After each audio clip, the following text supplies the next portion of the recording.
Small business SEO must know, must haves. If you are a small business, you're running a local business, a national, international service-based business online, it doesn't matter what it is, as a small business, you can actually get to page 1 of Google, and there are ways and means to do it.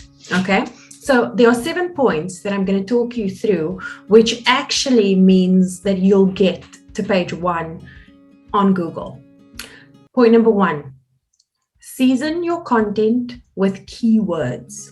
Whether it is on your website page or it's in your posts and articles, make sure that you're inserting keywords so that people can find you based upon that information. Because Google, Bing, Yahoo, etc., these search engines are actually indexing systems. They constantly are indexing and categorizing what's on different websites so that when somebody Googles something, as in looks them up, it's become a verb, it actually works. And 2 tips here is, number 1, if you're running a WordPress site, you can use Rank Math as a plugin to help you add SEO onto every single page of your website. And number 2, if you want to find out what are the keywords, what are people actually Googling, how frequently do they Google it, and so forth, then you go to and set up an account called ads.google.com, and that will help you do keyword research. The free version of Rank Math works fantastically,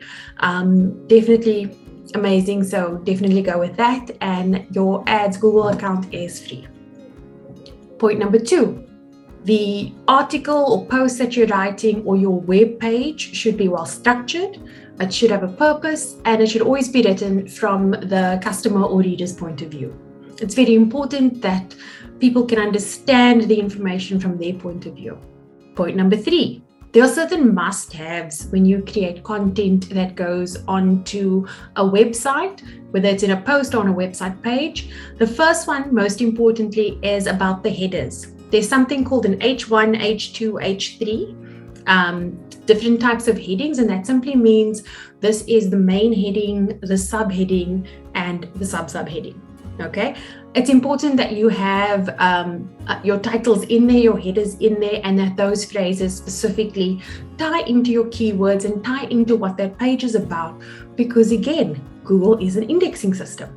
Okay, and this helps align with your target customer, and it means that if it's updated correctly and your information is there using your keywords that customers use to find your type of service or products, when they Google you, they are more likely to find you.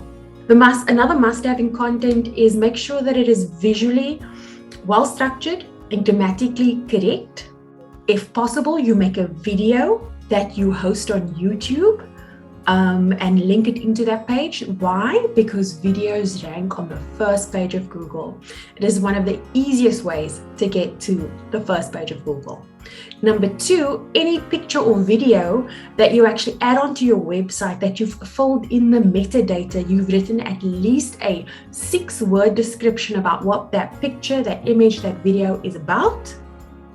And the last point in terms of the must-haves for content creation when you create your web pages or you write your blogs is there needs to at least be a minimum of 700 words on that page. If there's less than that, then Google thinks, and any other search engine actually thinks, that the content is light and therefore you're not an expert, and if I refer a customer to you, I'm actually not going to give them the best information. So content is king, and it's definitely the way to go. Yeah. Point number 4, to make sure that you're ranking high in terms of SEO, is that you insert backlinks. Now, this means 2 different types of links. An internal link, meaning from one page in your website to another. And secondly, an external link from your website into a different website. And make sure that that website is well regarded, so that to a professional site like a directory or a renowned page that you're using. It's great if you're referring to other articles in terms of having gained some information from them when you're writing it, or secondly, like I said, a directory. Okay, point number 5. The most important thing as a small business that you can do to help get yourself to that first page is to create a Google My Business account. And now it's called a Google Business Profile. Okay, so what this means is that whether or not you actually service people from a set location or you service an area, like let's say, for example, you're a coach, you're a plumber, you service an area, then create your Google My Business profile and make sure that you are quite descriptive about what you do. You're adding pictures, you're listing in your services, and that you are regularly creating posts on your Google My Business profile, because Google likes its own information in its own format. And it also means it features you higher. Remember, the Google My Business process is where people actually can write reviews, whether they are good or bad. And people are kind of freaked out if they see that you have all fives, as in you're fantastic. They think it's fake. So to have 1 or 2 bad reviews, or like 3s or 4s, is actually not a bad thing overall, because people also look at how you handled a customer that was not happy. And that's important to maintain your relationship. Okay. Point number 6, Google Analytics. It is important that you are looking at a report about your website, about how many times people are clicking on what pages, how long they're staying there, what pages are leading into calls. Okay, but you don't have to do anything fancy here. You at least need to create a tracking code in Google Analytics and insert it into your header or footer so that it's on every page, so that Google at least every month can tell you how many people visited every page on your website and how long they stayed. And this is how you'll know what is actually bringing the most customers to you, and you can focus your activity that side so that you can increase the amount of leads that you're generating in your business. Point number 7, SEO is a long-term game.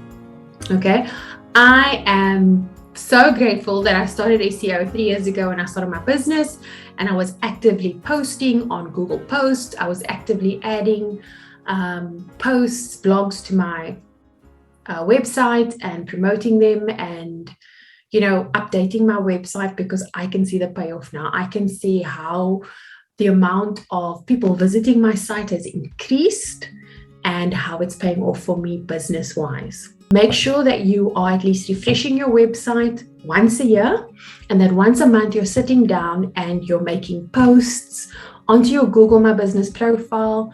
You're possibly creating a blog, and you're just making sure that all your services and your products on your site are aligned, are fresh, and in line with what you offer. Hope that was helpful. These are the 7 tips that you need as a small business owner, the must-haves, the must-knows, so that you can actually have a website and a business that is found very easily on Google and even gets you to page 1. That was funny. I did not record that. Oh, I did.